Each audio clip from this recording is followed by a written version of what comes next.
What's up, everyone? This is Sarah Hudson. And this is Evan Bogart. And welcome to Right to the Source. Listen, we all know creativity can be your best friend and worst enemy. On Right to the Source, we dive deep inside the minds of creative beings to find out how they do it. Today, let's find out how Julie Pilat does it. So let it go and let's go right to the source. We create a mental atmosphere.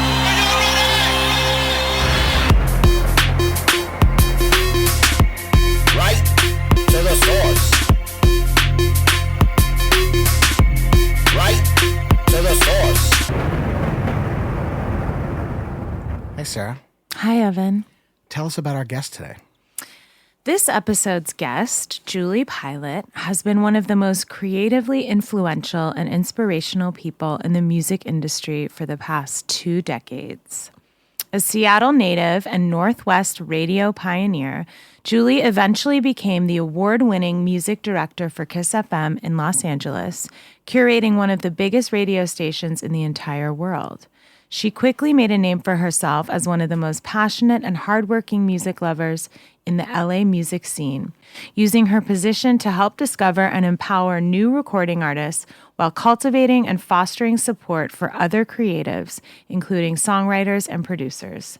She's been an extremely active youth mentor and community leader and is incredibly passionate about activism, in addition to serving on the board of the LA chapter of the Recording Academy, where she continues to empower creatives. Now she works at the forefront of the intersection of music and technology and is the host of one of our favorite podcasts, The Idea Fountain.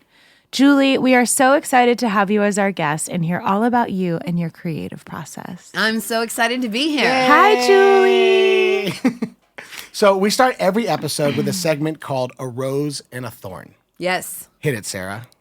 And we sing live.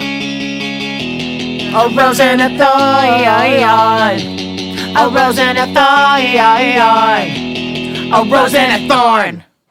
Did you love that? I did. I mean, I really thought you were phoning it in and you were just hitting the pre-recorded Rose and a Thorn song. No, it's live, but I got baby. it live. You got it live. I'm getting a podcast and a concert. Yeah. See? Sarah, what's a rose and a thorn? Okay. So a rose is basically something you're incredibly grateful for right now. And a thorn is something that's literally a thorn in your side and you need to let it go. So we'll start with the rose because gratitude should always come first. And we'll end with the thorn so we can actually sage it away and let it go. Great. So let's start with our rose. Julie, do you have your rose? Evan, anyone that has their rose? Or? Julie, I guess have a first. rose. Okay. I wasn't the easiest day, but Okay. we'll get back to that. Mm-hmm. But I really did see a miracle today. What was it? That was really special. So, we were talking about there's been a lot of health things going on, and I don't know if you know this. I love going to dance classes. Love that. Like I go to dance classes like 3-5 times a week. Oh I my could be on Dancing with the God. Stars. It's so fun. What kind of dance? Well, when I used to live on the east side, I would go to the Sweat Spot with Okay. Ryan Heffington, which was so fun. And now that I live in Mid-City, there's a place called Cardio Crunk. Whoa. Which is kind of like Jane Fonda's workout meets What? just dropping it like it's hot. It's No. very fun. I gotta kinda, do this. I kind of wish Little John was there. He should be. He would wish that he was there too. But it was really sad. About a month ago, my dance teacher's partner had a brain aneurysm, Oh my God. and but he survived. And it's going to be a long road to recovery. And I've known him for a really long time. And one thing that we both like to do is arrange flowers. Aww. And now my dance teacher's partner's name's Almond. And Almond? Almond. That's so dope. And he got out of the hospital and went to a rehab facility for a little bit. And now he's out of that, but kind of has to have 24-hour care. So he's been coming to watch the dance classes. Aww. And it's great to see him doing really well. But I have a really hard time being sad. And this morning when I woke up, I was like, what could I do that would make me happy? And so I went downtown LA to the flower market. Ah. And I got some flowers, and then I went to the morning dance class. And I mean, Almond's been having a really hard time. I mean, he doesn't know most people's names. He doesn't know what day of the week it is. He had to like learn how to walk again and stuff. It's a real struggle. But I thought maybe I could make some flowers with him, put it together, and it'd be something he enjoyed. And so I walked in, I had all the flowers, and he was really excited. And I started putting them down, and my dance teacher said, "Are you going to do the flowers? Or are you going to go to class?" And I was like, well, let me just help him get set up. And he goes, "Why don't you get your ass into class and like let him do it?" I was like, I didn't know if he was ready for that. At this point, he's like barely walking around and stuff. So we go dance it out for an hour, and I walk in, and this guy has done an arrangement like the Beverly Hilton. What? Yes. And I mean, I'm telling you, like, How's he? Is he arranging it like in a vase? Yeah. Or just... I'll show you a picture, but it just... You know what made me really happy is like no matter what goes on with your brain, like I guess what your heart does is different. That's so Look at beautiful. that. Isn't that beautiful? Oh my God. Isn't that sweet? Whoa. But I mean, we'll I post didn't know that. he could do that. Jeffrey, my dance teacher, didn't know. Almond didn't know he could do it and got super emotional. But I mean, I just took the flowers. We went in the other room for an hour, and then. I mean, seriously, it felt like a miracle. That is so beautiful. That was my literal Rose. Little Rose. That's amazing, literal rose. I love that. And I'm obsessed with flowers, and I used to work at a flower store, so I love arranging flowers Really? too. Yes, maybe we can arrange together one day. But what flowers did you get? Hydrangea, I saw. Those were hydrangeas, roses, and just some like greenery to put in it. Considering I'm sitting here with a couple songwriters, like I think one of the most romantic lyrics in all of music history is What? on Fun's first album. Nate has a song called "The Gambler," and he's talking about his parents. And the line is, "I won't just buy you a rose; I'll buy you the flower shop." And you'll never be lonely. I'm like, oh, that's true love. That's amazing. Oh, Go buy the flower shop. Yeah, I used to work at a flower store in Brentwood called The Woods. Did you ever remember Yeah, The of Woods? course. Yeah, I know the Woods. It was really, really, honestly was like life-changing just learning about flowers. Why and did you being work around there? Flowers. I mean, I needed a job at the time because I needed a job. And I It just, was like high school or something? right after high school. I don't know. I just thought like, how cool would it be to work with flowers and learn about flowers? Yeah. And it really was. Really cool. It was so amazing. This is pretty inside baseball, but you'll appreciate it. There's a flower shop right by my work, and they do classes, and I take them all the time. Fun. You definitely have to go. But I did Monica and Gary Kelly's wedding. What? Yeah. What? Like I said, inside baseball, but I knew Wait. you'd appreciate it. So we can add flower arranger to your You did the bio. whole wedding? Yeah. Like all the table Yeah, Julie, everything. that's- Corsages. centerpieces. Yep. That's insane. Did you have like a team, obviously, or no? No, I mean, I had like a homegirl help me out, and we worked on it a couple days before, but it happened. Wow. Do I want to do another one tomorrow? No. Right. Checked it off the list. But I love that. yeah. Do you know protea or No. protea? They're these flowers that have like almost wiry. I'll show you a picture, like wiry things coming up around the sides. Oh, they're one of my favorites, but I like wasn't allowed to make arrangements when I worked there, but I know, not arrangements. We could make them and wrap them up, but we couldn't make them in vases and like put them out for display. Anyway, whatever. But I made a protea arrangement with all these freaky flowers, and I got in trouble. But it was super cool. Sorry, that story's boring, but it's a part of like my heart. Don't judge your own story. Okay. I would think a flower shop called The Wood might want some freaky flower Yeah, I'm arrangements, like, it's the coolest thing that's in here. Why were they like flowerist? like racist, but flower racist. A little discriminatory. Discriminatory. That's a better word. Florist? Yeah, flowerist. Anyway, moving on.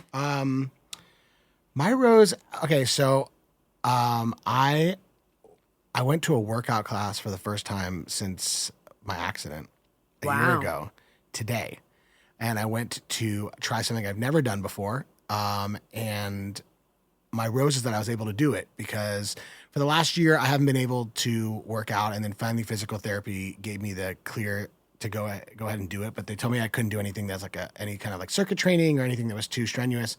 So they suggested I do Pilates, which I've never done in my entire life until this morning. Wow. Which was definitely complicated.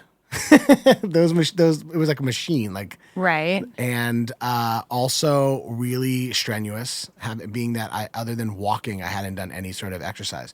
But my rose is that I felt so alive afterwards. Like I just felt like all of like everything inside me was just firing. Yeah. And I just felt like, oh God, like my body needed this so much. Right. And I've been so nervous to re-injure myself that this just felt like the right thing, because it was like, obviously it's like core strengthening and it's like slower movements and more, more intent. There's more intentional movements as opposed to like something that like a circuit training or like CrossFit or something like that. So it was better for my body. But my rose is that I just feel like I feel really alive, and I feel really grateful that my body has healed itself, and that I'm back to doing something other than just walking. That's amazing. That's Yeah. it.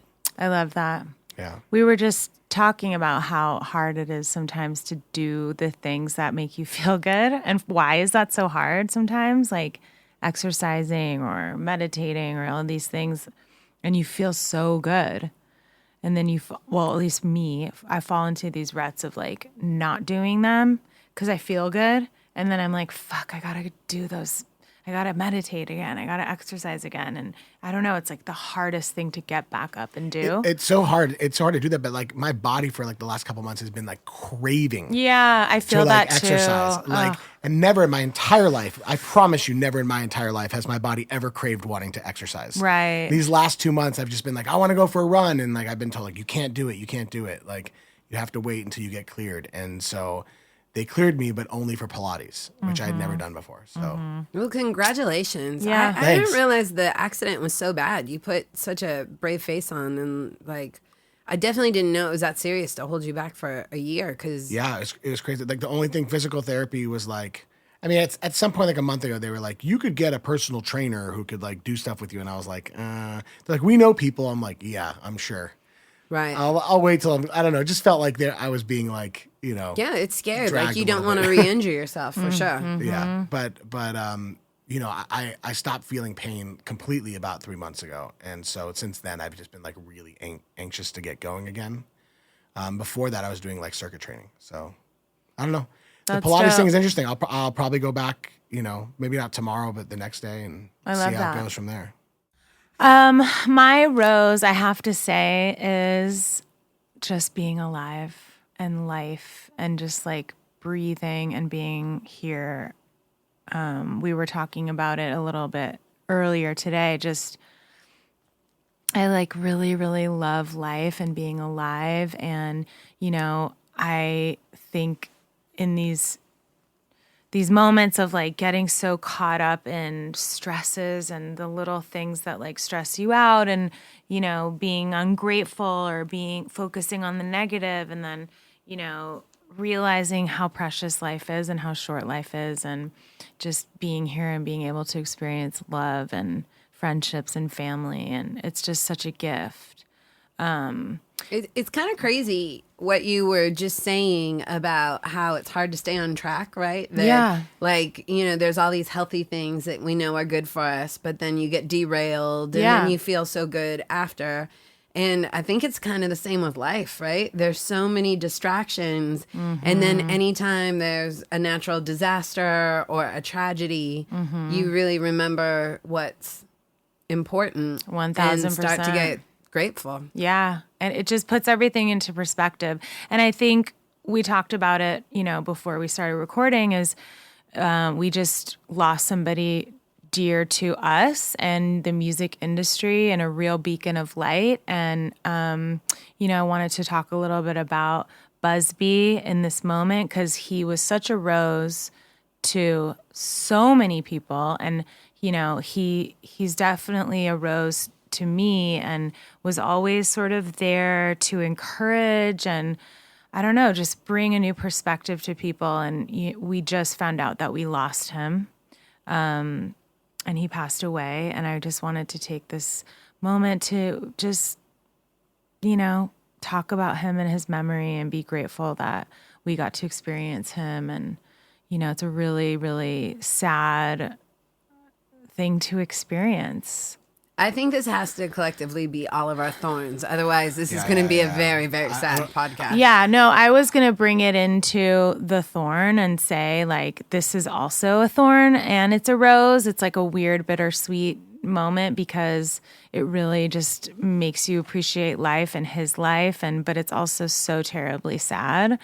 I'm just not even sure I could think of a thorn that's on par. No, I think it could be our collective thorn. And, I don't think. I like what you were doing about saying what a rose he was. And what, what a gift.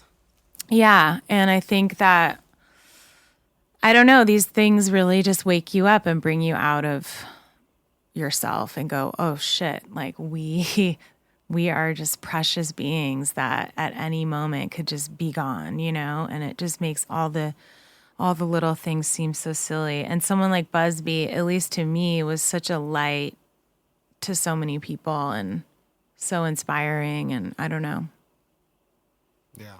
Yeah. I know one of the things I always remember with Busby was when he was starting his company, Altadena, and the new label, he caught up with me and was just asking what talent was out there. And he was starting to build a team. And there was somebody that I had kind of unofficially mentored. Like I met maybe through a college class. And then she helped me on some idea fountain stuff and would pick my brain about what was happening in the music industry. And she was an absolute superstar. But things are changing so much in music right now. She just couldn't find the right gig or the right place. And so I tossed her name out there. Busby called her, met her once, hired her on the spot. That's so cool. And she's been working with them, the whole past year. But I think that he was just such a great people and saw the best in people. Mm-hmm. A lot of people say there aren't a ton of people like that in the music business. I like to be a little more optimistic, but but he truly was so genuine. Mm-hmm. Then I don't think anybody could say a bad word about him. No, I know. And it's amazing to have those energies in music. And I like to be a little more optimistic too and think that there are, good people and people that shine light in this business. But he was definitely one of those people you could just go to and feel comfortable, and he would warm up a room. And just seeing everybody's love for him just on these past couple days online or even phone calls, just hearing from people and how much he touched people, so many people's lives. Like, I don't know. It's amazing. I mean, I knew Busby for a long time. So it really does. It really feels, doesn't really feel real. No, at all. And I definitely feel like I lost a brother. Mm-hmm. I don't know. It's really hard to, it's really hard to just accept that he really is gone. I know. I think one of the hardest things is it happened so fast. Mm-hmm. We just found out he was sick in July. Mm-hmm. I know. Well, I just wanted to take a moment and, in his memory and sending love to his family, and wherever he is, we love you. I think it's really important, and I think that we should keep honoring his memory. Me too. And tell stories and bring his name into the room. And a lot of people, if there's something sad or somebody dies, they don't want to talk about it. But I think it's important to keep, again, telling his story. I agree. And that's so true. It's like you know, we have to keep his spirit alive, and especially in music too, because I feel he really did inspire so many people, and just keeping his energy with us, you know? Yeah. And I mean, if there are songwriters listening to this, I would recommend listening to Ross's podcast. And the writer is, when I was driving down to the flower market this morning, I put it on, and it was, for me, really comforting to hear Busby's voice. And there were so many gems and nuggets in there. And it was funny how some of the things he was saying even made perfect sense from my life right now. And I really appreciated that. That was a gift. I love that. It's a great idea. Yeah. So I think maybe instead of, usually we sage away our thorns and let them go, but I think we should sage and just honor Busby and honor his memory and his spirit. Yeah. And just hold a moment and a space for him. And remembering Busby, and now he is our angel. Yes. That was good. I like talking about him. Me too. Hi, Julie. Hi. I know it's a hard transition, but we're here with Julie, and Julie's amazing. So let's get into the good stuff. So you're so creative in everything you do, whether it's your own creative endeavors or mentoring other creatives. When do you first remember being creative in your life? Like your very first memory, was it like drawing a picture, singing a song? Like, what was just your first memory of creativity? Well, I think that I kind of look at there being two creative tracks, right? I think there's the creative track where you're actually producing something and creating it, like, look, here's what I made. And then there's the creative track of needing to figure something out. So having to get creative. One of my favorite quotes I've ever heard was Bono was in LA, and he said, "I'm so glad to be here today because there are so many creative people in Los Angeles. Like, look at it. We have all these songwriters, movie producers. You have all of Walt Disney here, and we're going to need that kind of creativity to solve the world's biggest problems."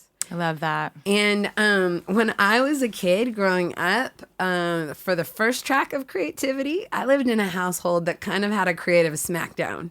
Like if I was coloring a picture, it was, oh, you drew outside the lines. Oh. Or if I was taking piano lessons, it was following the sheet music. Right. If I wrote a creative writing story, not to sound old, on the typewriter, it'd be like, you have 5 misspelled words in this. And it was kind of like, So it was like a rigid, seemed very rigid. Yeah. And I think that's probably why I got into music. And because I could put my headphones on just like we have now. Yeah. And really dial into creativity and experience it probably without judgment. And before, I mean, I never thought I wanted to be in radio. I thought I wanted to be a writer for Billboard. Oh. So I hustled, and by 12 years old was babysitting every house on the block just to get a subscription to Billboard magazine. So when you were 12, you were thinking about being a music journalist. Yeah, I was a little music psycho, looking at the charts. What were some of your favorite things to listen to? Well, I had a funny music trajectory because I went from being a kid who probably, like most people, loved George Michael, Janet Jackson, and then things may have swung a little pop in the Debbie Gibson era. Oh, same. And yes. I remember one fateful day I was right there with you. going to Musicland, which changed into Sam Goody eventually. And I don't know what was happening in my life, but I bought 2 singles that day. And it was Faith No More Epic and One of the best. Tupac, Brenda's Got a Baby. Okay, that's right. Oh my By God. the way, both iconic music videos. Yes. Oh, and iconic songs. Epic. And that kind of changed the way I was going. But, there was a time that I wanted to be a DJ, like a mixer. You know, I mean, shout out to the D-Light Groove is in the Heart video. Oh, hell yeah. And we used to beg our parents to drive us into Seattle because I lived in the suburbs. And I would buy vinyl, and I saved enough money, and like, I somehow got a mixing board, and I had my turntable and my dad's turntable, and I had all my records, and I was like, okay, I'm going to mix. And nobody was around to show me what to do. I had never talked to a real DJ. You guys, I didn't have slip mats. What? And so I scratched the shit out of all my records, and that was a short-lived dream. Yeah. But you were just like, music is my thing. It drives me. Yeah. That from an early age. Definitely. So then go back to you were working to get a subscription to Billboard. Yeah. Because why? You knew about Billboard and you knew that you could review music in it, or? I seriously have no idea how I first got tapped into Billboard. Maybe I do.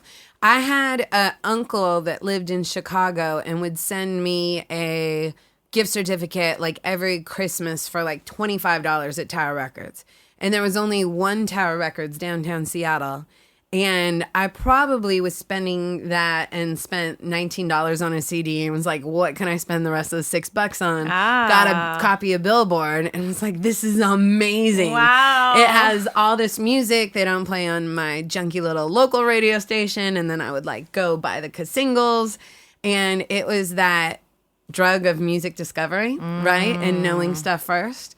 And so I really got the subscription because I wanted to know music on the charts and what to buy. But then in studying it, I would read the music reviews, and that's what I thought I wanted to do. When did you first know you were going to pursue work in a creative field? Was it that moment pretty much? You were like, I need to do something creative, or?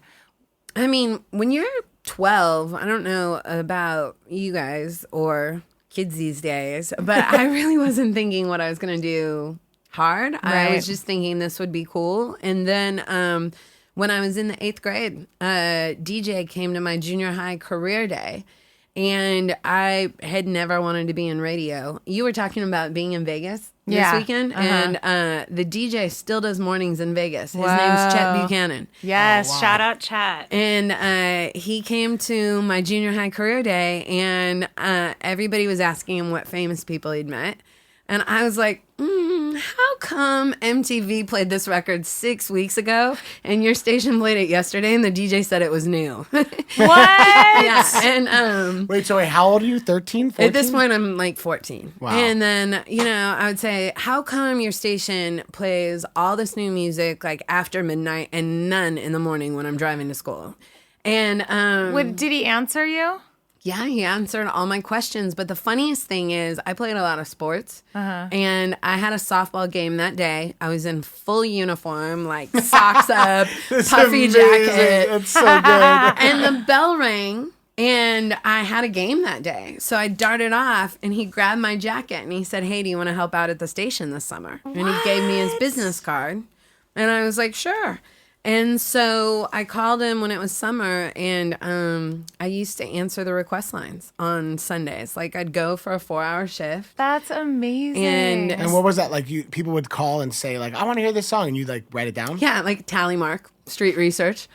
Or like if we were doing contest, and back then everybody would call the radio station. Right. I mean, there were 7 lines like buzzing at all times. And right? what do you remember some of the like hot requests at that moment? Oh, for sure. What were they? The first weekend I ever worked, I mean, this is a Rose and a Thorn in itself. The first weekend I ever worked at the station was the weekend there was a summer jam happening with Tupac. And so they were broadcasting live from that, but I was at the station answering the request line. I don't know, like probably really early days before I was on the air. It was like Snow Informer or like Mix-a-Lot, Baby Got Back, like that era. Nice. I mean, Baby Got Back must have been like the national anthem in Seattle. Yeah, I mean, Right. it still is. Were you around for like the whole grunge? Yeah, so Were you into that scene or no? totally. So the funny thing is, I started out answering the request lines at the hip hop station. Okay. And when I was 14, and I found out pretty quick that radio wasn't brain surgery. And there was a little college station by my house called KGRG that if you signed up for a class in the summer, you could be on the radio. And so I started doing that when I was 15. And I for sure was the only person that took the class to be on the radio.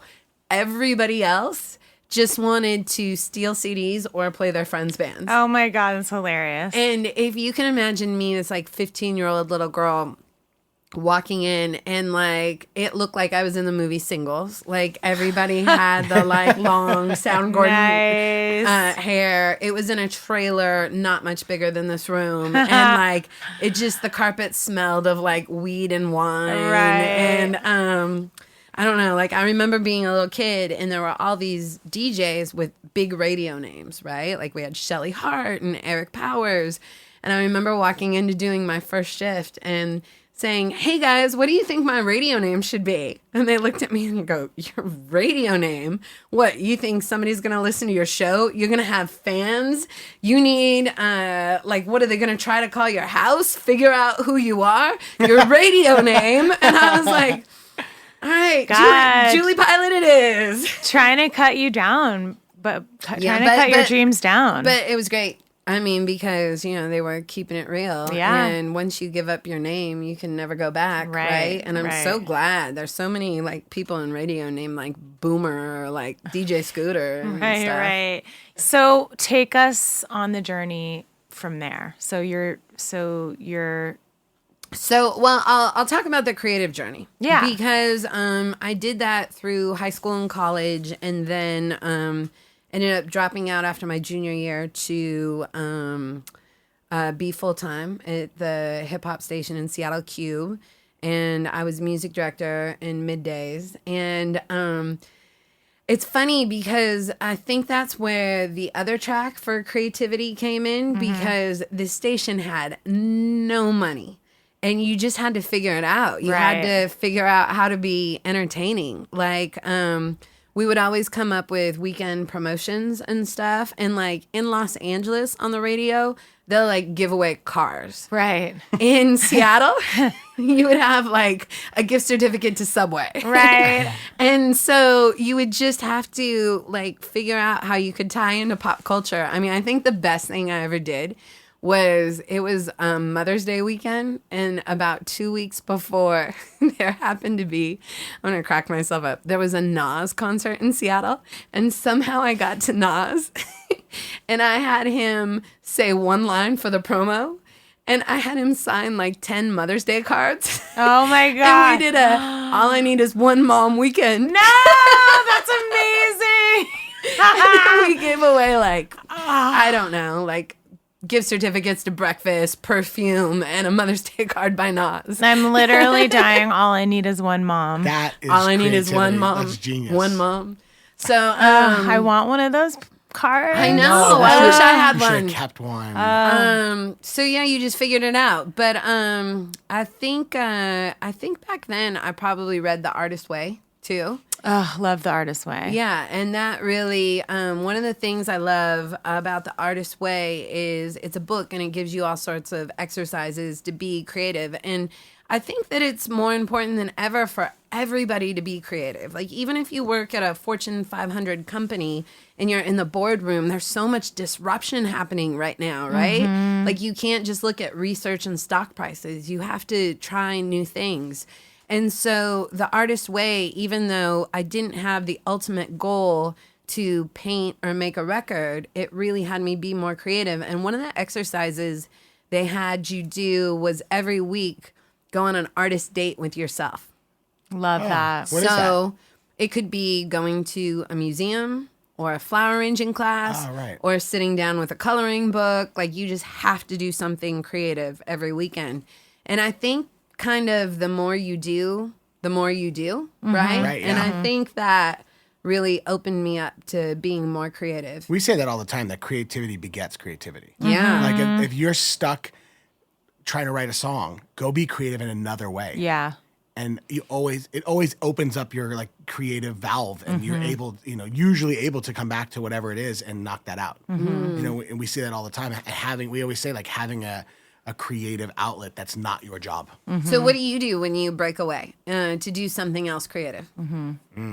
I mean, I do so many different things creatively for work that usually I can bounce around in between them. But But do you do anything just for pure joy? Like, I'm going to go be creative.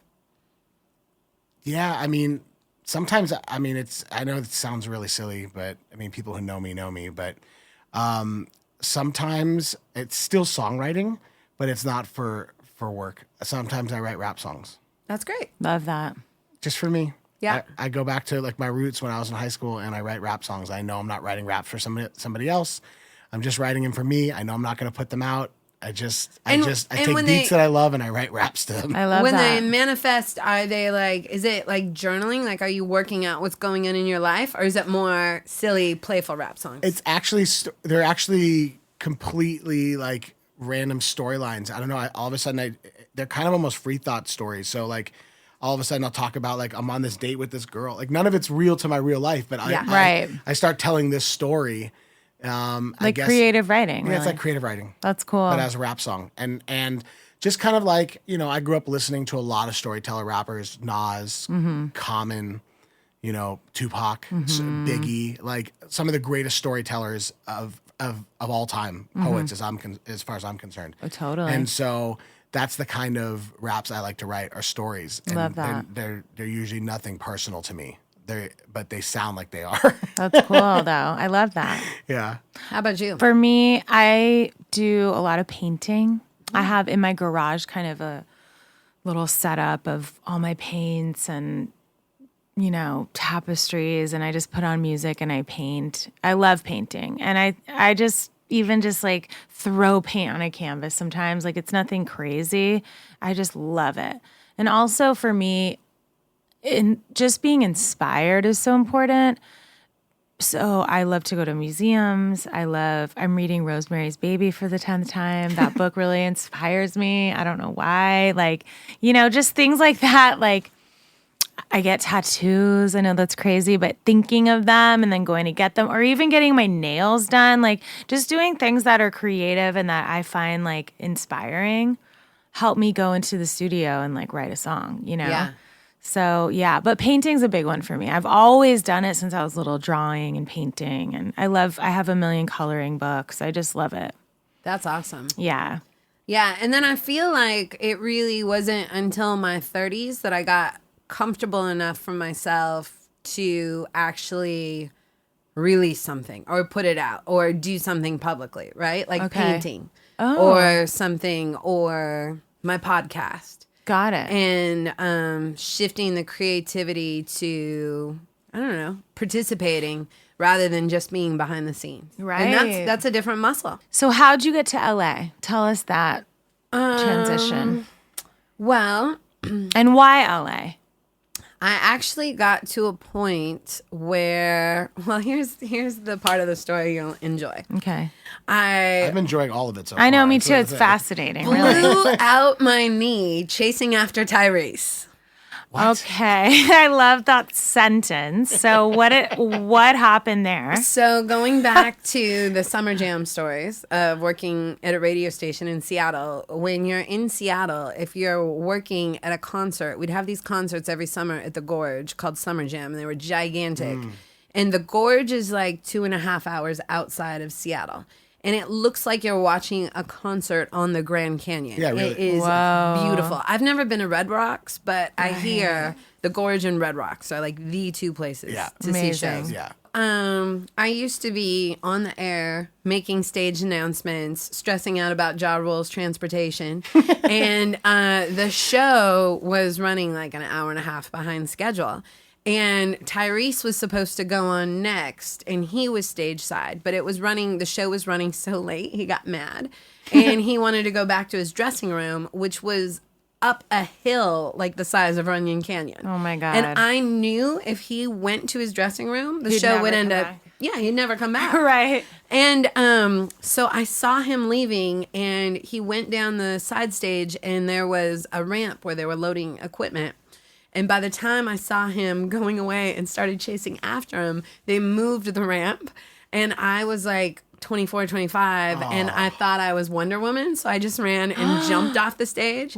And I stuck it. I never fell, but I blew out my knee. Damn. And the worst part about it was not that I stayed on it all day, because I'd never had an injury like that before and thought I just had to walk it off. But through the entire process of like going to get an x-ray, seeing a specialist, having knee surgery, going to rehab and stuff, people would say, "What did you do to your knee?" And I would say, "I jumped." They'd say, "Well, did you fall?" "No, I didn't fall. I just jumped and landed wrong." "What'd you jump off of?" "A stage." "Why'd you jump off a stage?" And every time, because I was chasing after Tyrese. Oh my God, that's hilarious. And but my point is, sometimes, we've been talking a lot about health and being grateful for your health. Right, yeah.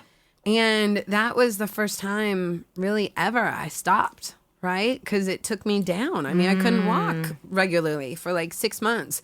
And at that point, I realized I really wanted to be in a more music-intensive environment. Because even though I had the gift of growing up in Seattle and being at every concert and working at this college radio station through the peak of the grunge movement, when you talk about like other artists coming to Seattle, it's like you would know the Nas concert's coming and wait for it for 3 months. Right.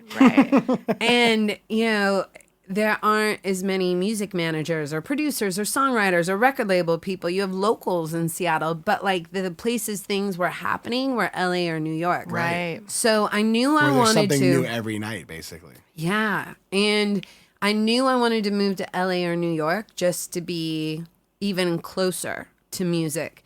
And I thought I wanted to do A&R, and I talked to some people about it, and it was funny. Thankfully, somebody said to me at one point, "Why would you want to do A&R? You get to do A&R every day at radio." And that kind of changed my perspective, because, yeah, if you could work with every artist in the world, why would you go somewhere and just work with a small roster? I mean, maybe if you really want to like be in on the sausage making and stuff like that. Sure. And then I ended up getting approached by Kiss to be the music director, and I moved out here. Wow. That's amazing. Yeah. And so how was that when you went to Kiss? Was it just like... Well, when I went to Kiss, and you guys probably remember this from growing up, part of the reason they hired me was because a hip hop station in Seattle was really how a pop radio station in LA should sound, because of the demographics, right? And at the time when I moved here, Kiss FM was getting killed. Like, the Beat was killing Kiss. Right. Power was killing Kiss. K-Rock was killing Kiss. They were like 4th or 5th down the road. Right. And so I came in as music director at a really awesome time. Like, I think I know exactly when I came. I came right at the moment that Justin Timberlake had gone solo, and Christina Aguilera did Dirty. Oh, hell and yes. Nick Carter had a solo record. And I remember everybody was putting their money on the Backstreet Boy. And I was like, this one. And I remember, like, even in the first month I worked here, we had a Kiss Jingle Ball and Justin Timberlake played. And, like, I Love You came out and Pharrell was there. And, like, I saw Pharrell and I was so excited because we'd played NERD at Cube. I'd known him for a long time. And I remember taking him around backstage and introducing him to everybody. Like, when he was wearing the trucker hats and stuff. And, like, that just hadn't broken open. And then it was like the floodgates hit. Oh, my God. Right? What a And- moment in music. And then I also remember, like, in the first month I moved here, 50 Cent dropped in the club. And we added it to Kiss probably the same week that Power added it. And, like, heads were exploding all over the music industry. Because they couldn't believe that you added it. No, like, Kiss used to be late to, like, Destiny's Child records. Right? Right. And so it was a really fun time. And I also think that was, like, you know, radio's changed a lot. And I don't blame radio completely, because I do blame the rating system. Nielsen, you know, for a long time it was diaries. So they would send out to people in the mail and ask them to vote for what radio station they listen to, which isn't entirely accurate. But if you got a music survey in the mail with like $10, you'd be like, I'll talk about music, Sure. send it back. But now, since 2007, they have this thing called the People Meter.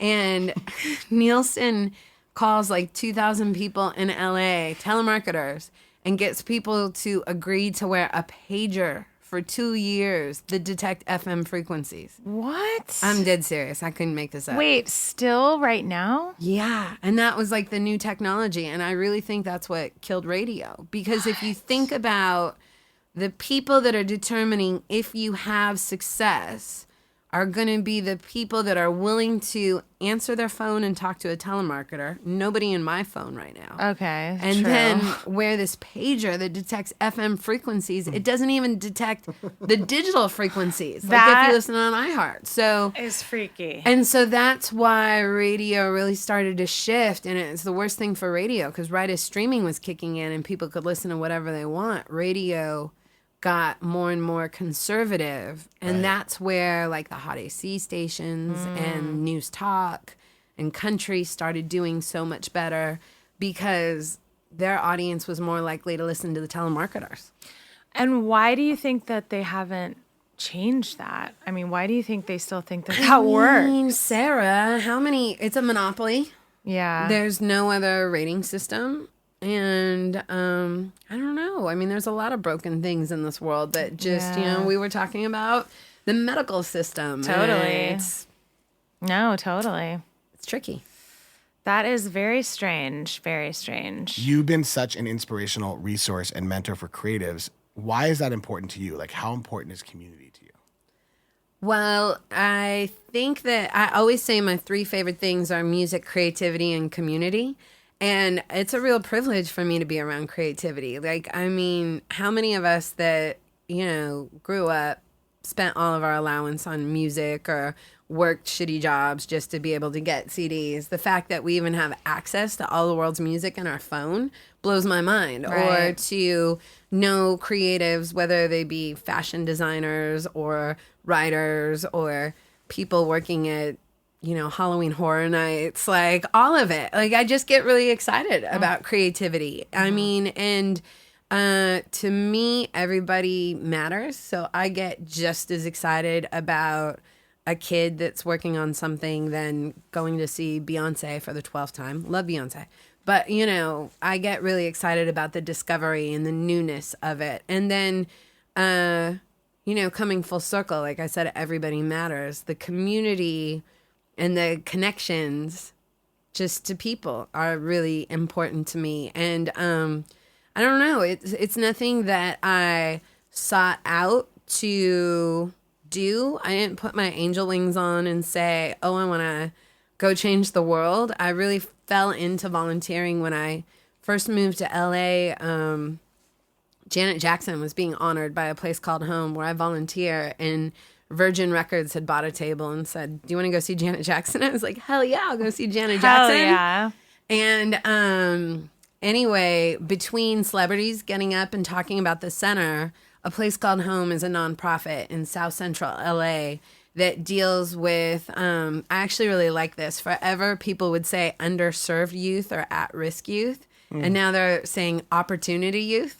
Right? Oh, I Because like there's that. opportunities to help. Oh, I like that. And they deal with kids 8 to 21, and they have everything there from like normal community center things like activities and tutoring, and they have a full recording studio and stuff. But between the kids celebrities talking about the center, kids were like dancing, and somebody did a stand-up comedy class that was completely inappropriate. Sold me. And Like one of the kids? yeah, I mean, he just had no punchline, right? He like, and there was all these old philanthropists there in wool suits, and this kid was like, the other day, I was in the front yard, and my grandma cracked me over the head with a 40. No!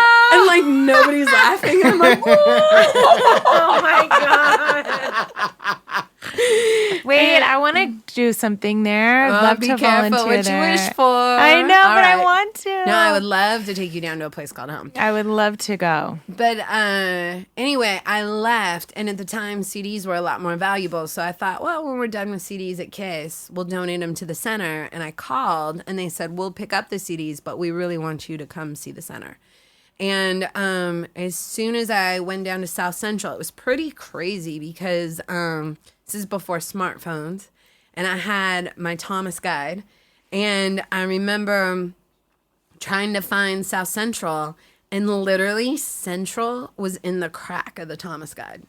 That's how much people care, right? And I made my way down there, and I don't know. I mean, I think, again, just the coming of age, like being a kid growing up in Seattle and not knowing what it was like to grow up in South Central, but hearing music like Tupac or seeing movies like Boys in the Hood. Like the second I walked down there and like saw all these really amazing kids, I was like, they shot Ricky. And, Oh my God. and That's somebody asked me if I wanted to help out, and they said, you know, you could be a mentor, and it's just twice a month for 2 hours. And I thought, well, I could do that. And that's how it all started. That's amazing. I mean, your mentorship for like up and coming artists and songwriters and producers. You had the weekend mixtape that you did when you were at KISS, which is interesting because you were, again, like you were music director for this radio station that, like you said, you took out of 4th, 5th place and were, you know, on the rise there. And there's obviously a lot of rules and things that happen there as far as like the corporate place goes. But then you also found time to create a platform to showcase talent you were discovering that you wanted to give some sort of visibility. Yeah, I always say when I was at radio, I didn't hate my job because right when in 2007, where they changed over to the people meter and the rating system changed, right then the internet was just coming on, social media. So I felt like I could still break artist and be creative that way. And I heard recently, not necessarily the Webster definition, but that the definition of an optimist isn't necessarily somebody that's running around with rose-colored glasses on, going in the rain, saying, it's a beautiful day, I love this. That's not an optimist. An optimist is somebody that, like, if you hit a wall, you figure out how to go around it, right? Love and that. you get creative. And so even though things were changing in radio, it was becoming more and more antiquated, I knew that there were more opportunities to connect with an artist. And even when I was leaving KISS and record labels were, you know, banging on our door, begging for a spin, I still believe this to this day. I think it's better if a radio station tweets about your record than plays it once. Right. Because that's 3 minutes that comes and goes so fast, and the audience is distracted, but a tweet could live forever. That's totally true. Yeah, That's really crazy. that is crazy. I mean, social media is so powerful now. I mean, it's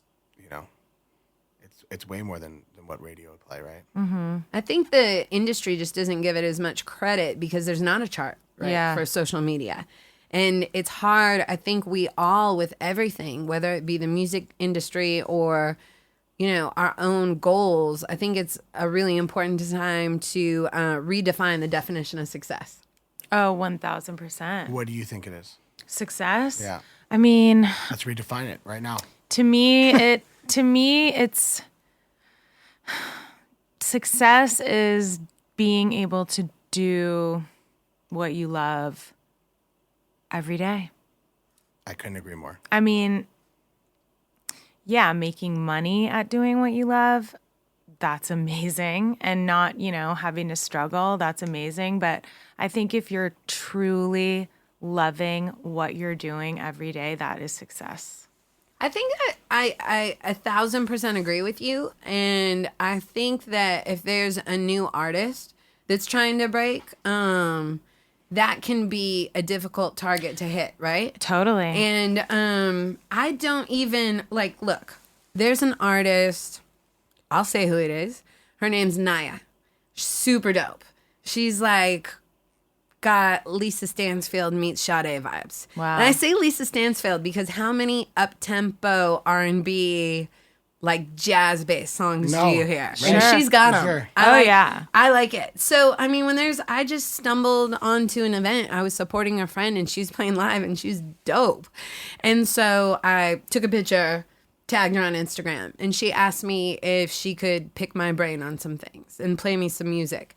And it's funny because she's an independent artist and I think in some ways can get defeated and is probably going to too many people saying, what do you think? And I mean, I was telling her same thing about what's your definition of success. I said, if you're taking your album to Capitol Records and saying, do you think this is great? These are the people that are working on Katy Perry's album. Sure. And it's apples and oranges, Right. where, you know, what is important to you in the next year? Do you want to grow your audience? Do you want to grow your tour? Do you want to grow your social media? Do you want to play these really special musically intensive jazz shows? Let's figure out what your definition of success is and then figure out how to get there, rather than saying, and I have nothing like against major labels, but I just don't know that it's for everybody, like Sure. getting signed, right? And so it's figuring out what that is and how to grow it. True. And I was talking to some kids in the music industry the other day, and they were saying that like cult followings last forever, right? And an artist like that, like her, she could really develop a cult following, right? And it might not be mainstream and the biggest thing in the world, but it could really sustain her for a long time to do well. Sure, of course. No, I guess it's really individual what success is to you, you know? I don't know. Maybe it is meeting those short goals and then getting to the next goal and to the next goal. For me, it's just being able to do what I love. I mean, it's such a blessing, you know? But to me, when I was younger, it was, being rich and famous and being a pop star. That was my success. definition of success 10 years ago versus my definition of success Yeah. today is completely different. Totally, same. And I feel like if I spoke to me 10 years ago now and said, listen, this is how you're going to feel, I'd be like, bullshit. Same. Yeah. Yeah. It'd be like, you know, you're getting tired, lazy old man. Like, I'd look down upon me now. I know. But man, I mean, it was so wildly just, I mean, I guess it was dreaming, but it was just so unrealistic and so naive. I know, but it's also that like those dreams that sort of get you where Yeah, of course. you are today, course. you know? You know, I know that you're so creatively diverse, you know, and you've started this podcast, The Idea Fountain. Why a podcast?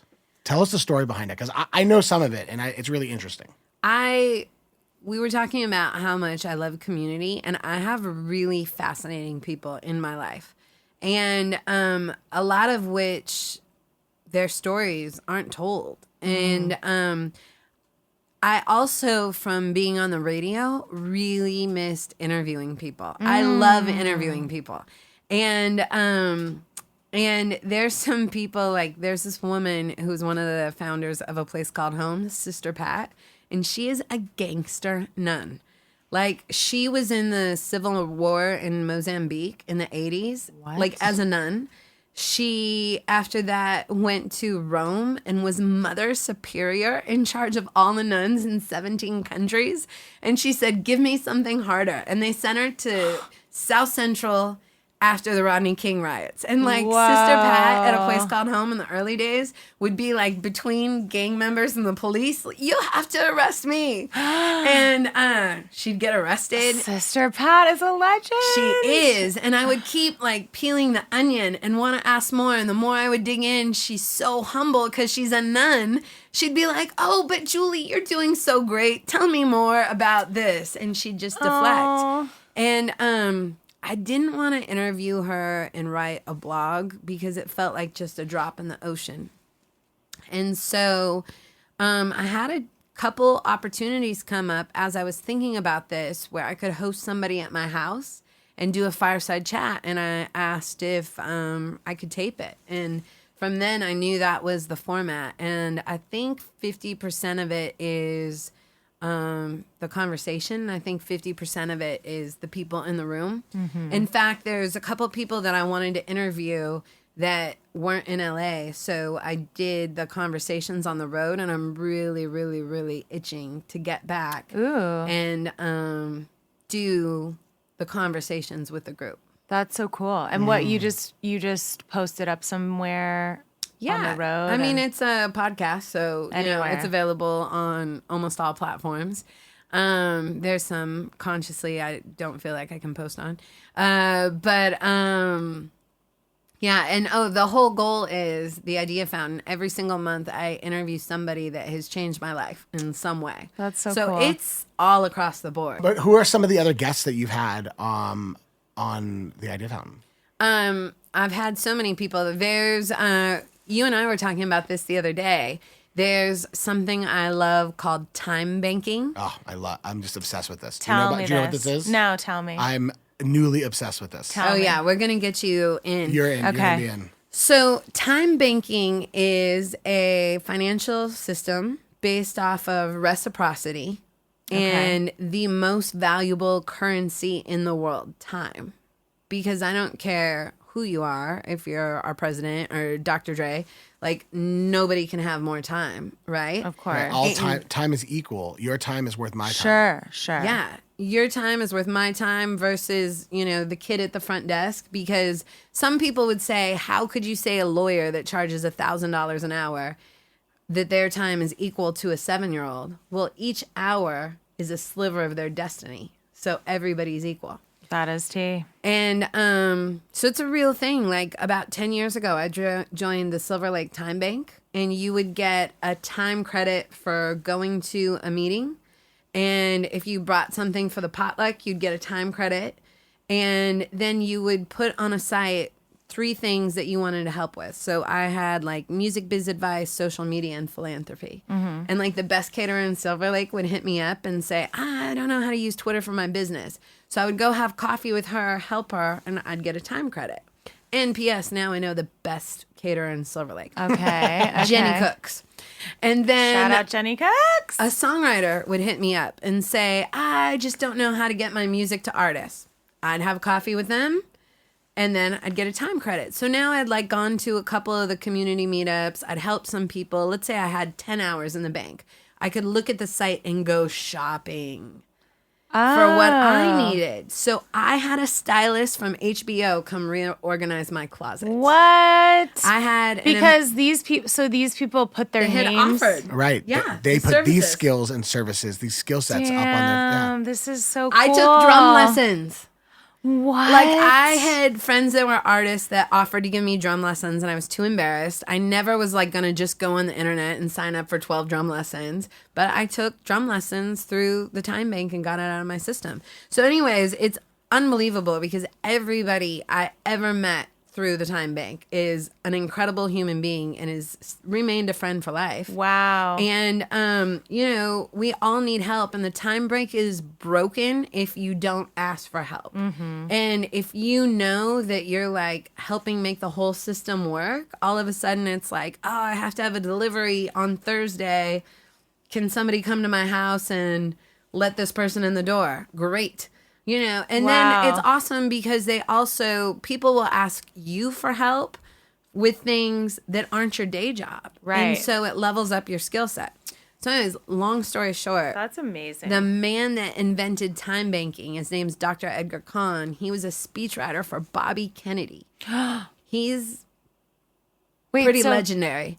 He started it? He started it. He invented this like 30 years ago, and I interviewed him. Sick. Yeah. I don't know if you guys have ever met Alex Benayan, who wrote the book The Third Door. Oh, great book. I interviewed Alex, and he changed my life because there was a time at work that I had a boss that left really abruptly, and all of a sudden I had to take on like all facilities, all worldwide budgets, all of these things, and I was stressing out and like not sleeping and stuff. And it was funny, Alex had come over and randomly we had lunch, and he said, did you ever hear my interview with Maya Angelou? And I was like, you interviewed Maya Angelou? Right. And he sent it to me. Subtle name drop. Yeah. Yeah, but no, in his book, he interviewed the greatest people in all these different disciplines on how they like made it. It's like a, how you break into the world story. But anyways, I was listening to this interview with Maya Angelou, and he asked her, what advice do you have for young people who can't get a job without experience, but nobody will let them have a shot to get experience. Oh, right. And Right. she said, you don't have to be qualified for every job you get because you're going to work hard and you'll figure it out. You just have to trust yourself. Yeah. And she was like, think about all the things you've done. At one point, you didn't know how to walk, you didn't know how to talk, but you Right. figured it out, and you'll figure this out too. Also, for anyone listening, the key to being in the music industry. Yeah. Absolutely. And someone's always like, so how do you get started in the music industry? I'm like, you just say yes and figure it out. Exactly. Figure it out. Exactly. So yeah, I interviewed Alex, and then, I had Tommy the Clown. I saw that. LA I was staple. so excited when you did that. What? Yeah. I have to check that one out. Tommy the Clown. And then I just talked to Salam Remy. It was actually the first like real music conversation I had. But I mean, Salam, from being behind the Fugees or, Amy Winehouse, Nas, he made so many important records. And he's another one that's so humble. And I just love having like the ultimate music nerd conversations with him. That's amazing. Is this something you think you'll do like long term with the podcast? I don't know. I think about it sometimes. Like I'm at the point I'm at like 20 episodes, and there's not a real destination. I'm not selling ads on it, but I'm enjoying it. So I guess if there's something you love, and I'm not even close to running out of people I want to interview, that I'll keep doing it. Do you want me to tell you 2 interviews I really want and I have like no hookups on? I would love Yeah. that. One Let's is manifest them. unbelievable that I can't get this done. And I really just can't. I just have tried so many routes that I have like inside tracks and doors have been shut. I have never met the person. Kathleen Hanna. Do you guys not know who Kathleen Hanna is? I don't Oh my know. God. I don't know who It's that a is. Seattle person, but lead singer of Bikini Kill started the Riot Girl movement.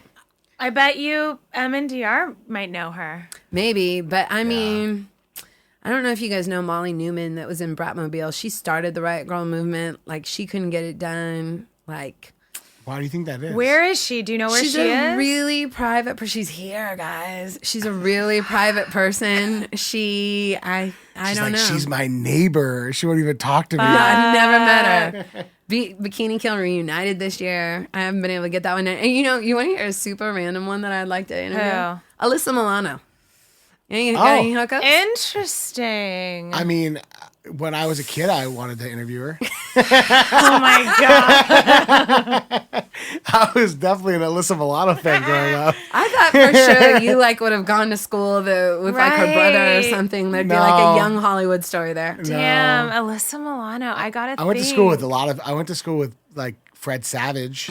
That doesn't mean I went no to school good. with Matt Lawrence, Joey Lawrence's Oh brother. yeah, Joey Lawrence would come pick him up from I school. knew Matt Lawrence. And every time they'd come and pick him up, we would go, whoa, every time. Right. Oh, We wow. were such assholes. You guys both went to crazy schools growing We up. really did. Very Hollywood upbringings, and we never met until many years later. We always say we were definitely at the same parties, though. Oh, for sure. We just didn't know each other. And we always tell this story probably a million times on this podcast, but his dad, Neil Bogart, Casablanca Records, signed my dad, who was in a group called the Hudson Brothers in the 70s, to sign him. Wow. Yeah. So when I first told my dad, I was like, I'm writing with Evan Bogart, Neil Bogart's son. And he's like, oh my God, Evan Bogart, I held him as a baby. I knew his family and his mom. And it's just so insane. That's wild. I know. We never really met until strange. we started writing together. I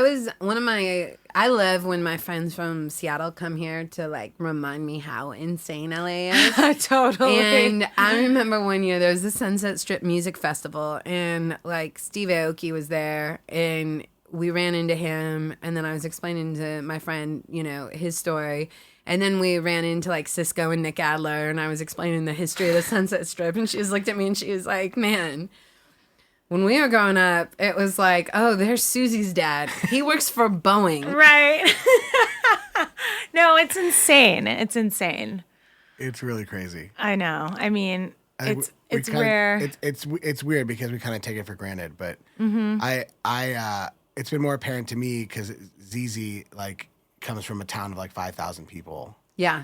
So it's this, her seeing how she grew up and going up and visiting her town really puts in perspective How you this grew up. bubble that I grew up in. Yeah. I would really be curious to know if there's a pie chart. I mean, I guess you can't really define normal, but like of Right. the people you went to school with, what percentage is messed up versus normal compared to like where I went to school? Right. I mean, that is interesting. You know, I actually, most of the people I went to elementary school with, I run into and they have like, they're completely stable Suburban, and sort of. normal. Yeah. Same, but then I think about a lot of people. I mean, there's been people that have died, drug overdoses. Yeah, I had a like, couple in my you know. elementary school class who have died. I mean, but I kind of feel like that's maybe everywhere. I don't know. Yeah. I mean, I was 16 going to clubs on Sunset Strip and like WeHo, you know what I mean? Like with a fake ID, and we were insane.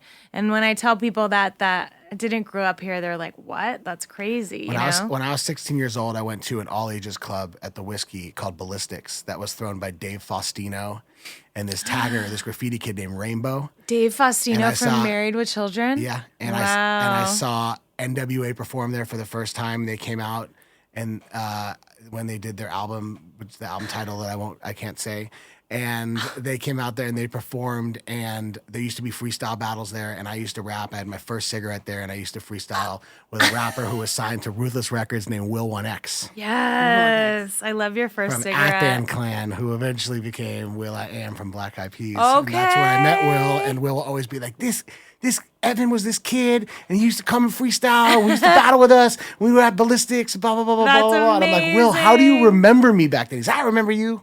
That's amazing. awesome. Yeah. That's a Hollywood kid story Yeah, for sure. I used to freestyle up at City Walk, right? What? I used to freestyle up at City Walk, and one of the guys in the cypher was a rapper named Exhibit A. Oh, Who, wow. Of course, dropped the A, and we all know him as Exhibit. Whoa. What? There was that's- ciphers at the City Walk? Yeah. When did that go so left? Right. When City Walk first opened, City Walk was like, they had rules at City Walk after a while. It was like, you can't wear hats, backwards, can't have Right. sagging pants. Like City Walk was like sketchy for a minute when it first opened. Yeah. But it was like, for a kid like me who wanted to be just in the hip hop scene, that's where you would go. See, I was on the other end at the 3rd Street Promenade with like no shoes on, like hippy dippy girl, like on Would the you beach. play at the 3rd Street Promenade? I would sing sometimes, but I wouldn't like go all the time. But I would like Were sing. you busking?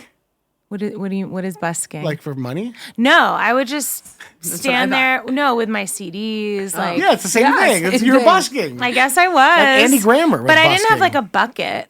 Like there are people like Jackie Boys got signed to a publishing deal because they were busking. Andy Grammer was busking. He got signed. I guess I was busking. Yeah. I would sing there, and then I would do weird little shows at Genghis Cohen all the time with I with love those. a DAT player. Yeah. I don't know why I used a And the DAT. paper wrap chicken. Yeah, I mean paper wrap chicken. have the best It's paper wrap famous, chicken, I and walnut shrimp. Anyway, but that's where I first got signed there to my publishing deal. Someone saw me there singing with my DAT player. That's amazing. I know, it's A crazy. DAT player. Yeah, why did I use a DAT player? I've got Live? dads at home. I've got dads You of do? radio interviews, that like need to come off the dat. That is so bizarre. I use that. And mini discs. I have mini discs well, at home you too. you know why? Because the CD would skip. If I yeah. tried to do a CD, Oh yeah, you can risk that. I couldn't risk a of skip, course. so I had to do the DAT. No one wants to risk a No one skip. wants to risk the skip. Sarah and I talk a lot about spirituality and having a spiritual practice as a means to balance us so we can connect and be inspired every day. It's something that we like to call the daily. The daily. I love all these segments. Yeah, we have segments. I need idea fountain segments. We just talk. No, we have segments. So, Julie, what are your daily routines that help you stay connected and creative? What works for you? What's changed over the years? Do you have a daily routine or something that you do every single day that's the same? Yeah, I am a meditator. Oh, love that. You said that so. It's so cliche. I'm a meditator. No, it's amazing. What kind of meditating? I do TM. Yes. Yes, I do TM. And so I meditate, every morning religiously. Afternoon one's harder for me. Afternoon is hard. I was definitely trying to get over here in time, hopefully to get here 10 minutes, 20 minutes early and maybe meditate outside. Didn't make that. Right. So not as perfect with the afternoon meditation. Can I ask you a question? Because I really try to do the morning meditations too. Do you, look at your phone before you meditate? Nope. Do you drink coffee before you meditate? Nope. So yours is literally wake up, meditate. Yeah, wake up and then I prop myself up in bed. Because you can't lay down. You can't lay down. No, you'll Fall go back to sleep. But it's an app? It's like guided? No. When you learn TM, you get a mantra to focus on. It's the same one every time? Yeah. And it's custom just for you. Oh. And I do set my alarm so I don't fall back asleep, but I almost never, it never goes off. I don't drop that in. Right. It's kind of weird. Once you start meditating regularly, you know when that 20 minutes comes up. Right. You just feel it. I always try to move before I leave the house to get some kind of energy out of me, like whether I go to a workout or go for a walk or bare minimum. There's even these great YouTube videos. There's some lady in Austin, Yoga with Adrienne, who does 10-minute yoga sessions, something. Sick. Just to start my day off right. Yeah. And that's an everyday thing for you. It has to be. Otherwise, I will just have a foul day if I don't do something before I leave. It's just again, it's just energy in me. You're just really good at it, though. Exercising? No. Oh, meditating. Yeah. Oh, it just becomes a practice. Yeah. Are you really good at exercising? I don't know. We switched over to exercising. So I was Well, you do your dance classes. That's amazing. I really would enjoy it if you came to dance class with me. I honestly want to. I would love It's to. the most fun thing in the world. I'm actually really itching to do Zumba. Oh, I would go to. I've gone to Zumba. It gets a little bit repetitive to me. You're itching to do Zumba? But Well, I'm not literally itching, but I'm you want to try it. yeah, the It's hankering fun. or Like a hanker. a hankering Hankering to to do Zumba. Zumba. Like a dance class. Well, Zumba is I think it's a dance sort of It's all cardio. Latin. So Can I go back 1 second to the TM thing? Because Yeah. I skipped it for a second. yeah, Well, I just don't understand being able to just sit up and do it. It's so you go and get trained for a weekend, and But what is the training? so they tell you how to deal with things like your thoughts, and the mantra you get is it's like a sound, right? Everybody has a different one, but imagine in yoga where people do alms, right? The one that is right for you, I believe, based on your age or emotional maturity, it really resonates with you. So when you close your eyes and you start focusing on that, you really drop in. And it's interesting, you're not supposed to just start meditating and completely clear your mind. You should pay attention that thoughts come up. The way they explained it to me was, imagine if your best friend flew here for your birthday and you were at a party, or you went to a party, and then you show up and it's a surprise party and everybody's there for you. People are going to keep coming up to you to say what's up and hi. And you'll keep your eye on your best friend and make your way back to them, right? And keep reconnecting with them. But you're not going to ignore the other people. Oh, I can't talk to you. My best friend's here. It's the same when you're meditating. Your mantra is your best friend. that's a great And when way. thoughts or ideas come up, acknowledge them, but then make your way back to your mantra. And How do they determine your mantra? because they've been trained. It's I'll be really honest. I don't know if Sarah and I have the same mantra or not. You can't say it. You can't use it as a I password. know it's so funny because it could be the same, but two people could have the same mantra. no, Yeah. you're not supposed to. But I'm saying You can, If you though. never say it out loud, how do you know? it's so funny It's like because Schrodinger's cat or something. I got trained with a group of my friends. Yeah. And they gave us all of our mantras, and I was like, "Does your mantra rhyme with?"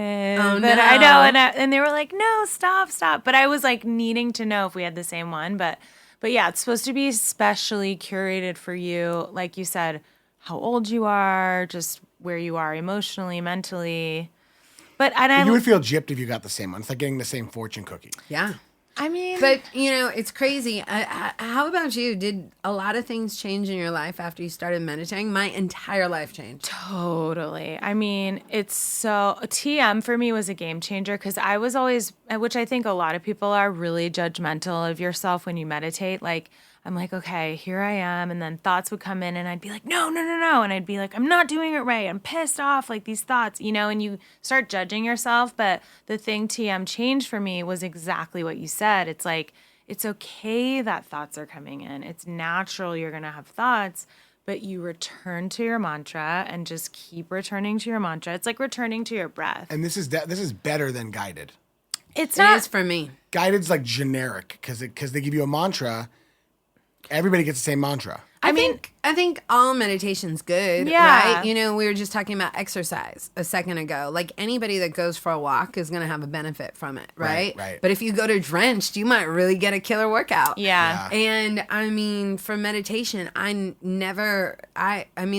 would think I was meditating because I went to a yoga class, but I was just powering through a yoga class. I wasn't turning off my brain. Mm-hmm. And here's the other analogy. By the way, I keep saying all these quotes. I'll give him a shout out. Light Watkins is who I went to get trained for meditating. He's got like the best Here in vibe. LA. Yeah, and it's like getting trained on meditation from Common. I want to Totally Light great. Watkins. Light's amazing. Light is But such a cool name. The other analogy he gave was, think about if your phone is like freezing or overheating or just like acting up, what do? I mean, I turn it off. You turn it off. Right. That's what we have to do to our brains. Right. It's so simple. Because we have too many windows open. Right. So true. Right. It's so true. Oh, wow. That's so great. It I love resets that you. one. It resets you. It really does. Yeah, it really does. It really does. And I don't think it's not better or worse. It's just what works for you. Yeah, exactly. Like sometimes guided meditations help people get into the space and sometimes this does. But I do notice when I do TM and I fall deeper into meditation than when I'm doing guided because I'm like kind of still here and listening. When I'm TM, I'm like really going within. You know, it's hilarious. Have you guys used the Calm app at all? Yeah. Yeah. It's actually been one of our golden nuggets before. Oh, really? So I discovered it on a flight and then I download it and I sleep pretty well. So there's not many times that I need it. But there's like a Matthew McConaughey, like calm, like sleep story. What? And Dude, the all- sleep stories are off the chain. They put me, I fall asleep within a minute every single time. And now I'm a little bit worried because I put on the Matthew McConaughey sleep story and knock out. And I'm scared that I'm going to be like narcoleptic and like somewhere driving in the car and his voice is going to come on. And I'm just going to lose it. Wait. Like every time one of those Lincoln commercials comes on, you fall asleep. Wait, he narrates a story? Yes. Yeah, they have sleep stories on there from celebrities. He does have really an amazing voice. Yeah, it's good. Oh, I'm going to do it tonight. Matthew So McConaughey. I love that. That's amazing. I actually really love Headspace. I don't know if you've used Headspace. I don't use it, no. But the guy, he's like from New Zealand or Australia or something, and he has this amazing, like, calm. He's like, oh, yeah, you falling asleep, yeah? Oh, no. It's amazing, though. I don't know if I think I just laugh the whole Oh, I time. love it. I love it. So tell us about, are you spiritual? Do you have a spiritual practice? Do you believe in something bigger than yourself? God, universe, whatever you call it. Do you use spirituality in your creativity? I mean, tell us about your spiritual self. Well, I definitely believe in something bigger than all of us. I definitely believe in energy. I definitely believe that Busby is here with us. Yeah, me and, too. we'll have another angel.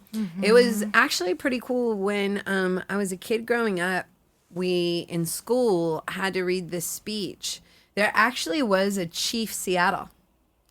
And there's a really famous speech that he gave when people came to take the land in Seattle. And, one of the things he said is, one day, I think that you'll discover our God is the same God.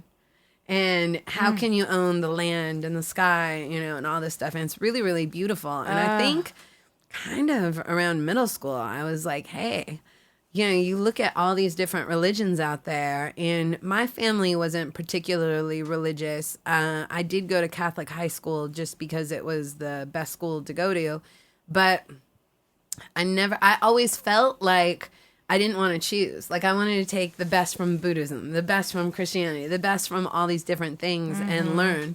I'm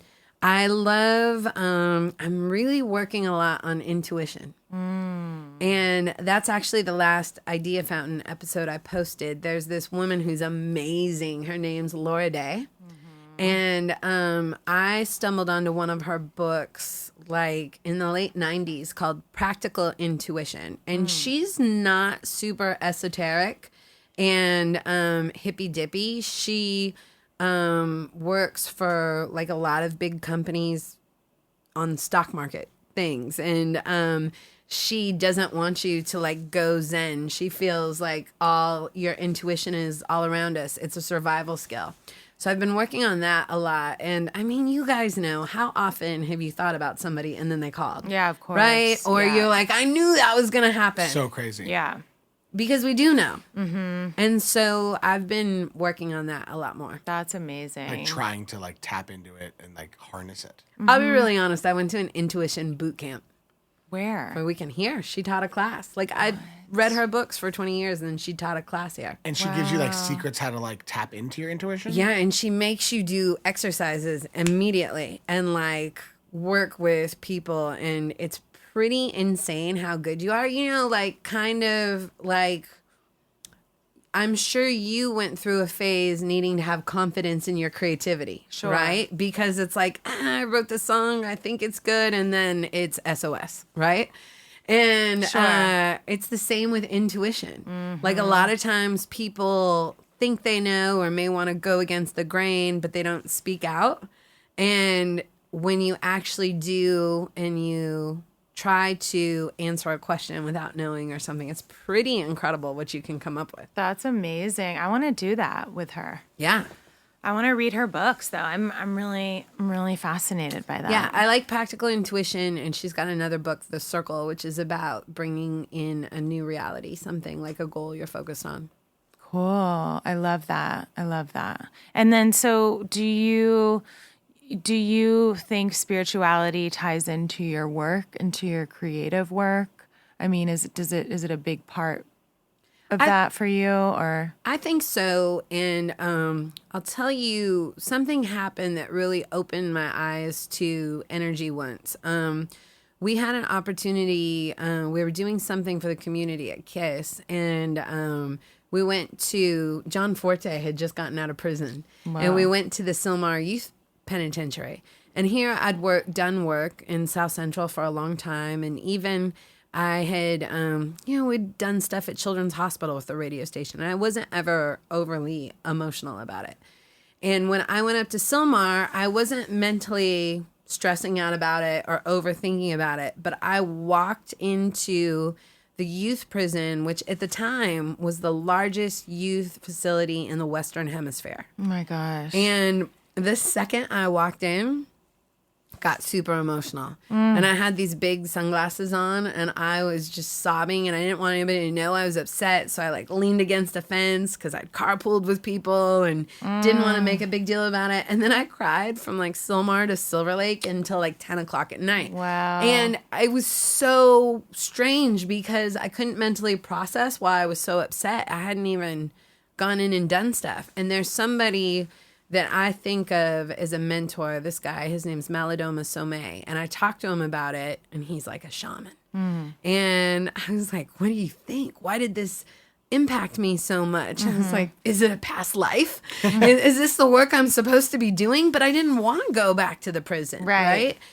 And he said to me, he goes, do you ever get an idea and go, and I'm like, all the time. It's like, those light bulb moments, Yes, right? Sure. And he said, that's energy. And And he's like, you're sensitive to energy. And the energy at that youth prison was sick, and it made you sick. Oh, I mean, I believe that. And he said, like, imagine if we weren't talking about prisons, if we were talking about hospitals. The way our prisons are set up, if you break your leg, they just throw you into a room with other sick people and say, you can come out in 90 days. Well, your leg would have healed wrong. You probably would have caught something else. And the chances of you having to go back in would be like 80%. He's like, that's how sick our prison system is. And it made you sick. So when you talk about spirituality and how it impacts me day to day, I think there are those light bulb moments, right? The getting the idea, whether it's the I have muse them. or... Totally. just connecting with music spiritually or connecting to other people or use your intuition. I have some crystals, but I don't know what any of them are called. Right. Yeah, I'm not that hardcore. I have a bunch of it. She doesn't think, I can like go into the essential oils and be like, yeah, I want abundance today. Right. Or like whatever. But you're very sensitive to energy, or an empath.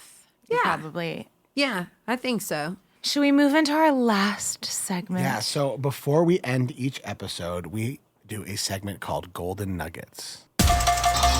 Golden Nuggets. Sarah, what are Golden Nuggets? Golden Nuggets is a segment where Evan, myself, and our guest are asked to bring in or recommend to our listeners something that inspires us spiritually and helps our creative process, quiets our mind, fosters our growth. A tool we love to utilize in connecting with our creative self. It can be a book, a meditation, a workout, a crystal, a poem, etc. So today, I'll start with my golden nugget. Okay. My golden nugget today, I brought a picture. I took a picture of it this morning, which we'll post, is this place that has this water. It's called Divine H2O. And there's one in Sherman Oaks. There's one in West Hollywood. I'm sure they have other locations. I don't know. But basically, it's pH balanced water, and they chant on the water. And they put intentions into the water, because water is frequency, and we're all frequency, and what we put into our body, affects us, and blah, blah, blah.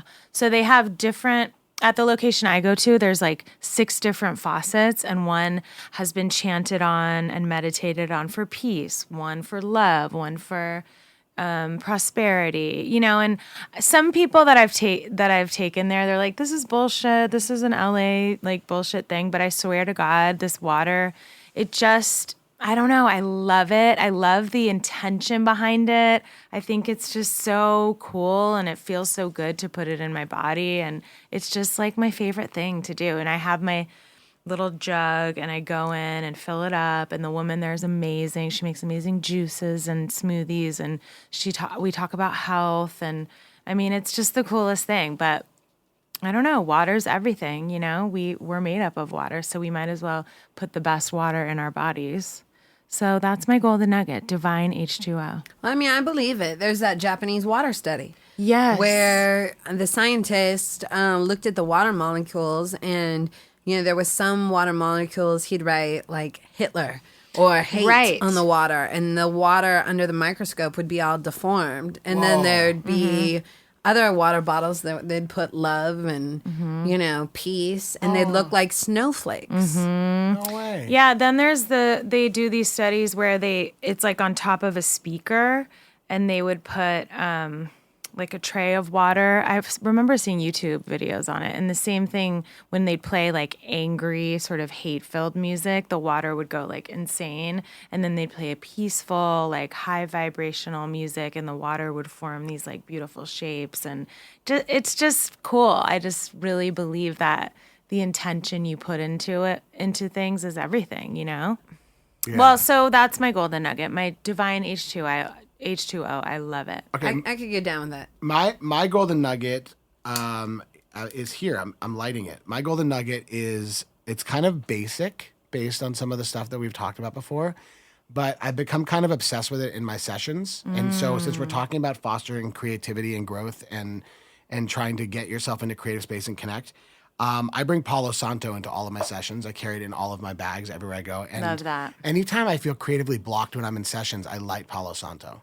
It brings you back to the moment. It really does. Like I don't know. Is it like a crutch or something? I don't know. What's the difference between like what sage does and what Palo Santo does? Well, sage, white sage is like an energy clearer. So basically you light the sage and kind of it clears the energy of the room. So anything Palo Santo negative doesn't clear energy. Well, I mean, it can, but Palo Santo was like basically like the first incense, you know? Like it's a natural, it's from the earth, it's wood. And I think it just brings the vibes into the room rather than clearing them out. But that's just my own personal experience of it. But I mean, I'm sure people use it to clear energy too. So like I was looking up the reasons that people use Palo Santo, And? right? And so I found this list.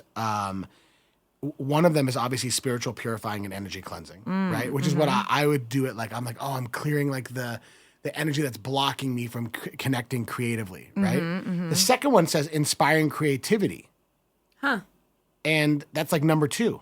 And they said that the Palo Santo helps brighten energy and promotes feelings of positivity and joy, reduces stress and anxiety, enhances clarity and concentration. That's literally why I use it. Yeah, that's true. That number 2 is literally why I use it, having no idea that's what it's for. That's I think cool. it just somehow unlocks any kind of creative block or any kind of frustration when I'm trying to be creative. Love that. Great golden nugget.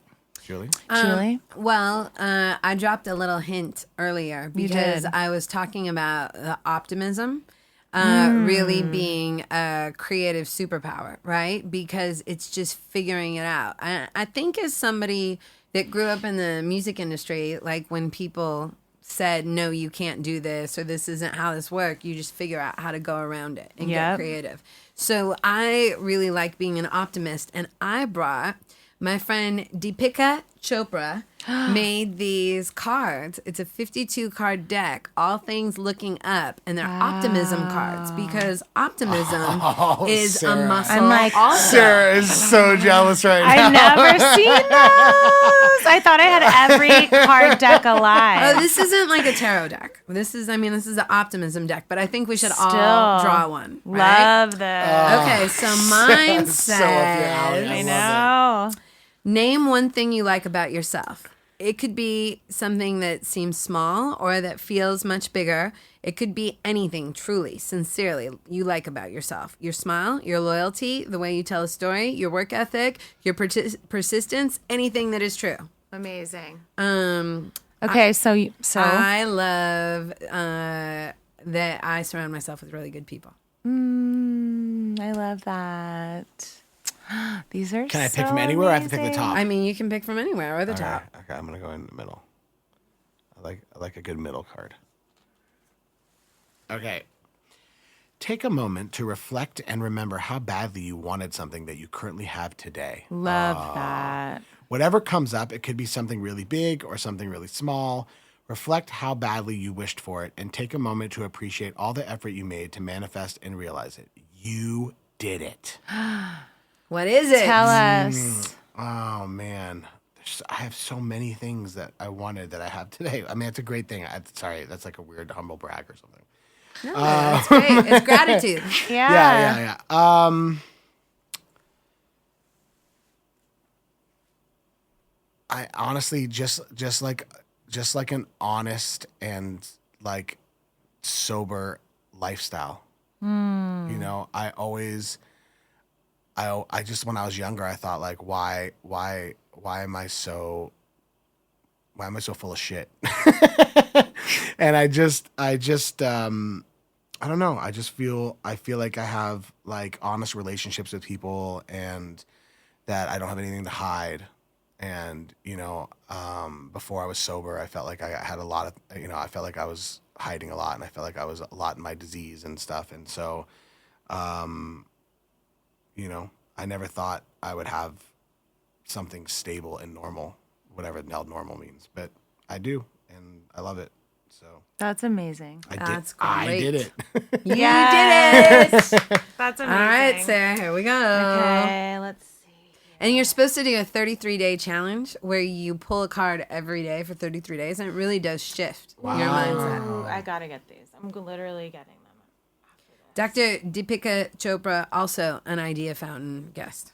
Whole episode. Amazing. Okay. Give a positive shout out to someone right now. Call, text, email, write a letter, or express in person your appreciation or gratitude to someone you are thankful for.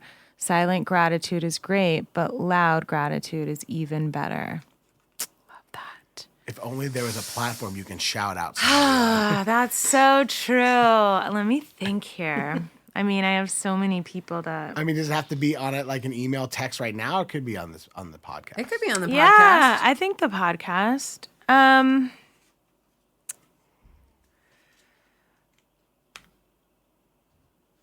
really thinking. I'm going to say. God, there's so many people that I'm thinking of. It's so funny in the headphones. Did you just get Marilyn Manson? That beautiful, beautiful. Wait, Julie, in our episode we just recorded before this, my rose was Marilyn Manson. Weird. Yeah, that's really weird. Sync. There's the intuition. Yeah. Oh my God. Little serendipity. Okay, I'm gonna say my. It's so funny. She was my rose on another episode we did, but my Aunt Hilda. I know it's so funny. Her name's it's Aunt Hilda. Helen. You do? Yeah. Oh, my Aunt Hilda. She's actually not really my aunt. She's my dad's cousin. So I don't know what that makes her my second cousin. Anyway, but I always just hold such a space for her in my heart, and she's just so full of life and has inspired me my whole life. And she introduced me to this woman who's been such a mentor to me and a healer to me, who actually married me. And without my Aunt Hilda, I would have never met her. And I don't know, I just want to shout her out because she's an incredible woman and really, really inspires me. So Aunt Hilda, if you're listening, I love you. And I'm grateful for you. Yay. That's awesome. This actually, Julie's Golden Nugget might be my favorite. I think it is one of my Really? favorite golden nuggets. I love That those. was really, really fierce. I really love those. Yep. Well, we'll put a picture up of them so everybody else can Absolutely. Those are amazing. It's so funny when you said you have all the cards. I constantly have regret that Sarah and I didn't go to high school together. I know. I feel like there would have been slumber parties. Oh, there girl, would have been. totally. And remember, even when we were talking about all that, the witch trials and Yeah. stuff, I was like, damn, this is my When girl. I finished college this year, I had to take an art and literature class, and I was like, Shakespeare, no. Witchcraft? All right. Yeah. Talking about the trials. It And, was really awful. It was God. awful. It was awful. Well, on that note, Julie, thank you for being our guest and letting us into your creative journey and spiritual process. Where can everyone find you online if they want to follow what you're up to or the Idea Fountain? Sure. All my social media handles are my name, at Julie Pilat, Pilat. And you can also follow The Idea Fountain at The Idea Fountain on Instagram or theideafountain.co. And you can hear it on iTunes, all sorts of other podcasts, spots, things like that. And you can find us at righttothesourcepodcast.com or on our Instagram, Twitter, Facebook, etc. at Right to the Source. We will have all of our guests' daily routines and golden nuggets up on our website if you want to check them out and see if they inspire you. Also, you could subscribe to the podcast through our website or Anchor, Spotify, Apple Podcasts, Google, Stitcher, any place that you get your podcast, your platform you listen to them on. Julie, thanks for being our guest. Thanks for having me. It was so fun to hang out with you guys and not So be in a meeting. fun. I know. We could actually talk to each other. I read tarot. I don't know if you knew that or not, but at the end of each episode, I pull a tarot card for our guests. And your tarot card is Temperance, which is all about balance. And why it sort of reminded me of you is because I feel like you really do such an incredible job of balancing creativity and business. And it's just this incredible, I don't know, it's this sort of these two energies that are so opposite but can work so incredible together. And even when I'm around you, your energy is really calming and balancing to me. So this is your card, Temperance. Thank you. And it's Archangel Michael. And, you know, he's taking a minute to dip his foot in the water and be like, oh, I'm enjoying this, but I'm also on land. And I'm like, you know, the water's pouring. So, yeah. That's really interesting. That's not a card I've ever paid much attention to. So I like that. I love this card because it's like, this is also cool. Like, this is basically enlightenment, right? And he's on his journey on the road to enlightenment, but he's taking a minute to dip his toe in the water and sort of gather his like thoughts and meditate and, you know, before he gets where he wants to go. And I like those flowers. I know, me too. I love those flowers. They're like And daffodils. we complete the circle. So that's Miss Julie. Thanks, guys. Thank you so much. And thanks everyone for tuning in. And don't forget, when you're being creative and you want to connect, let it go and let's go right to the source.